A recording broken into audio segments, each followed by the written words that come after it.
विधानसभा अध्यक्षपदी भाजपा आमदार राहुल नार्वेकर यांची बिनविरोध निवड झाली आहे। विधानसभेचे कामकाज सुरू होताच अध्यक्षपदाची घोषणा करण्यात आली। त्यात नार्वेकरांची एकमताने निवड करण्यात आली। काही अपवाद वगळता विधानसभा अध्यक्षपदाची बिनविरोध निवड यावेळी पार पडली। यामुळे मुख्यमंत्री देवेंद्र फडणवीस यांनी विरोधकांचे आभार मानले। त्याशिवाय अध्यक्षपदावर विराजमान झाल्याबद्दल राहुल नार्वेकर यांचं कौतुक केलं। माननीय अध्यक्ष महोदय, विधानसभा अध्यक्षपदी आपली म्हणजेच श्रीयुत राहुल नार्वेकर यांची पुन्हा एकदा फेरनिवड झाली, त्याबद्दल मी तमाम विधानसभेच्या सदस्यांच्या वतीनं आणि महाराष्ट्राच्या 12 कोटी जनतेच्या वतीनं आपलं मनापासून अभिनंदन करतो।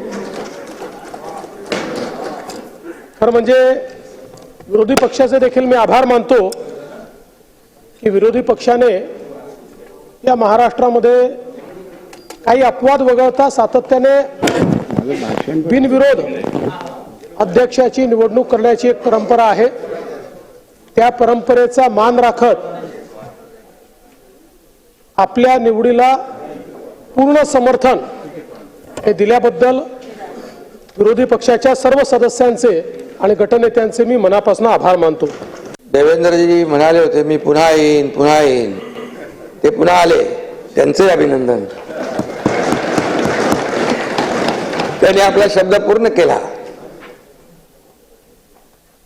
आणि पण अध्यक्ष महोदय काय म्हणाले नव्हते, मगाशी आपणही उल्लेख केला, मी पुन्हा येईन, पण ते पुन्हा आले आणि याचा आनंद सर्वांनाच आहे।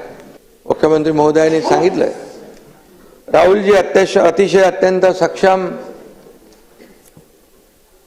समतोल आणि समन्यायी भूमिका घेऊन काम करणारे आहेत। ते कुणावरही अन्याय करणार नाहीत नाना, याची खात्री बाळगा। गेल्या वेळेस तुम्ही म्हणाला होतात की डाव्या बाजूची जास्ती काळजी घ्या, त्यावेळेस जनतेनेच डाव्या बाजूची जास्ती काळजी घेतलेली आहे। त्यामुळे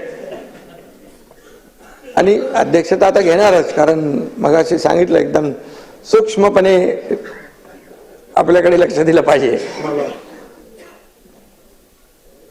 आणि अध्यक्ष महोदय ते करतील। गेल्या वेळी बघितलं सभागृहामध्ये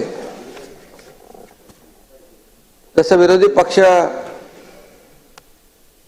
चांगल्या कामाला मला सपोर्ट, जिथे काही सरकार चुकेल तिथे कान धरण्याचा अधिकार, परंतु ते सगळंच काही अस्तित्वहीन होतं। आणि यावेळेस तर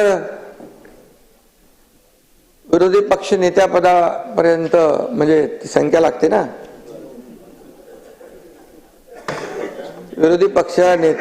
विरोधी बाकावरची संख्या चिंताजनक आहे, असं व्हायला नको होतं।